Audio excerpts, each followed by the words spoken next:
operasyon sang mga malls ilabi na sa mga off-site payment centers, ginkilala sang lokal nga panguluhan. Kag paghatag sa livelihood package, ginpangunahan ni Mayor Jerry Treñas. Naghatag sang plaque of commendation si Mayor Jerry Treñas sa tagdumalahan sang nagkalain-lain nga mall sa syudad sang Iloilo.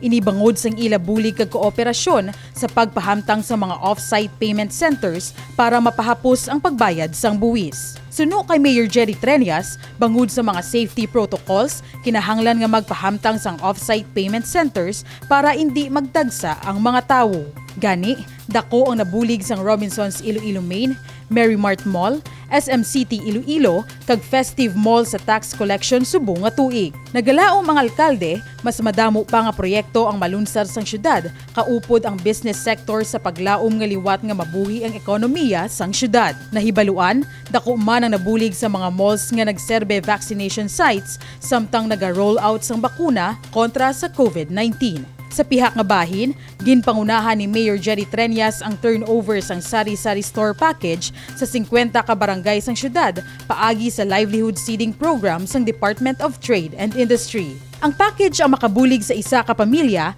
para magumpisa sang magamay nga negosyo kag mahimo mangin source sang ila income sa matag adlaw-adlaw nga tanan. Suno kay Mayor Treñas, padayon ang pagpangita niya sa mga pamaagi para makabulig sa mga nagakinahanglan nga residente. Recovery program na sa national government worth 6,000 man nga goods para nga makabulig man sa ila daw dugang nga kapital sa ila para nga masigi-sige man ang ila recovery. No?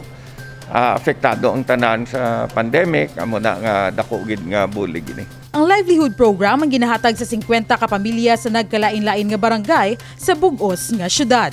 Carmela May Rodrigo para sa Level Up Patrol.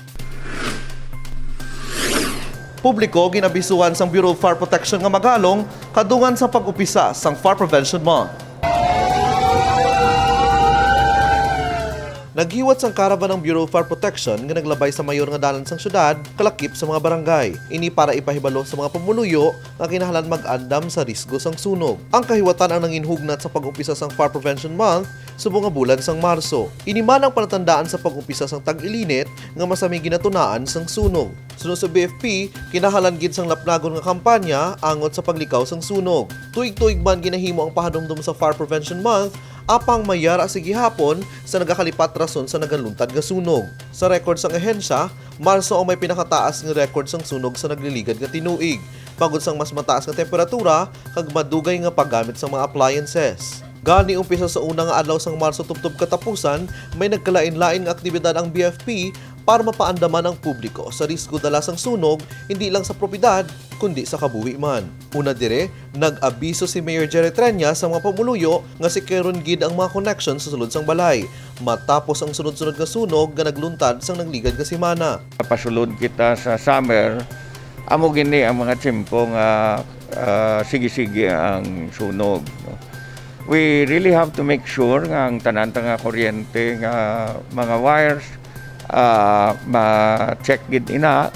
Ikaduha, ang mga nagausar malaking kag mga kandila sigurohon tagid nga shadow gid ka layo sa mga madali masunog nga mga kurtina or papel, no.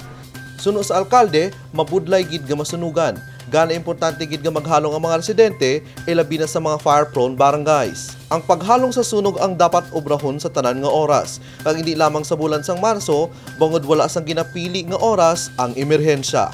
Kevin Patrick Casipe para sa Level Up Patrol.